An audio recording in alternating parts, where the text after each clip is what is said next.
ভূ রাজনৈতিক উত্তেজনার মধ্যে দেশের বাজারে স্বর্ণের দামে বড় ধরনের পতন দেখা গেছে।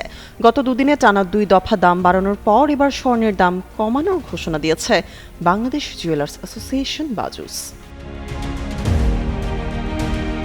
বৃহস্পতিবার সকালে এক বিজ্ঞপ্তিতে বাজুস জানায়, ভরিতে 4,432 টাকা কমিয়ে নতুন দাম নির্ধারণ করা হয়েছে। এতে 22 ক্যারেটের 1 ভরি স্বর্ণের দাম নির্ধারণ করা হয়েছে 2,47,977 টাকা।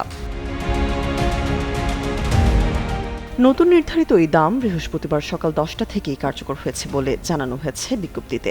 বাজুস জানিয়েছে, বাংলাদেশের প্রথম 5D AI ইনভার্টার যুক্ত সর্বোচ্চ বিদ্যুৎ সাশ্রয়ী যমুনা এয়ার কন্ডিশনার।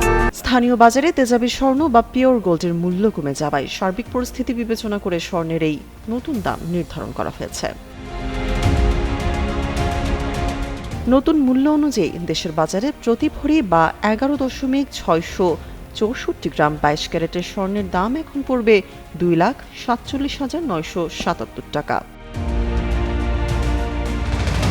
এর আগে বুধবার স্বর্ণের দাম ভরিতে সর্বোচ্চ 6,590 টাকা পর্যন্ত বেড়েছিল। তবে সর্বশেষ এই সিদ্ধান্তের ফলে আবারও স্বর্ণের দামে বড় পতন লক্ষ্য করা গেছে বলে জানিয়েছে সংশ্লিষ্টরা। তামান্না তাবাসসুম, যুগান্তর নিউজ।